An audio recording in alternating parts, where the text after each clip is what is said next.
I'm going to do an audio commentary for this short video, as the original soundtrack wasn't too good. There's the plane I took off in. Luckily I landed in that one as well, and over the lovely village of Ballymahon. The water below Ballymahon is very fast, quite difficult to fish for those of you who haven't been there. It's like fishing a mountain river. Sometimes the water's going so fast it's very difficult to fish a stick float.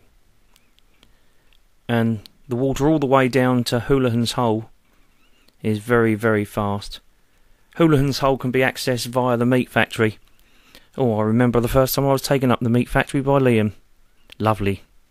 Had about £150 of bream apiece.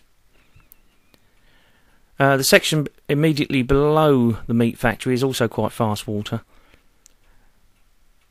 until you get to Castle Core. It's a long way to walk down this section. I've only done it a couple of times.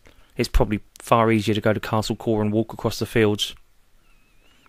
Unfortunately, the plane was just about to turn sharp left here, so can't. Yeah, there we go. You can see it. So we actually miss the Castle Core section, but there is White Bridge, sometimes known as Shrall Bridge. This is the real bagging area of the Inny. Most people walk down the two fields, down to that sharp bend there, and that's where bags of £200 plus of roach are being caught. I don't approve of all those roach and keep nets. These are transient fish that are just moving upstream to spawn, so they shouldn't be in nets at all. Long way to walk down to these 2 or 3 bends that here. One of these bends is about 16 foot of water, if my memory serves me correctly, but I can't see which one it is by air. This long sweeping bend is not very easy access. And as you can see, just coming into the view now is the River Tang.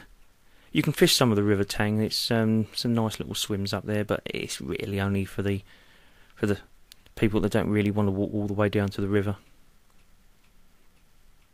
As we get past this bend, we'll come into the straight section, and this leads all the way down to Milady's, which can be accessed opposite Peter's cottage, where the pump is. Just walk across the field. And this is the section where I've had my biggest ever roach. It was only £2, and I've seen roach that have been much, much bigger than that in the water. As I said earlier, this video was done in the year 2000, and Red Bridge was being tarted up at the time. And as we fly over Red Bridge and look down, you can see some of the building work that was being done there. This is one of the areas which gets a lot of visitors, because it's so easy just to park next to the river. These first 2 bends, the depth of the river considerably deepens. It's a long walk again. It's probably easier to drive up to the top end of Tom's and walk over to these fields. We just missed the bog hole swim, I think. Well, it was there somewhere. But we're coming out to Inny Bay now, and as you can see, there's the mouth of the Inny. And if in the top left of the corner, you can just about see Doonis Lock. Well, we're getting towards the end of the video, and it's a long, long way to Lanesborough.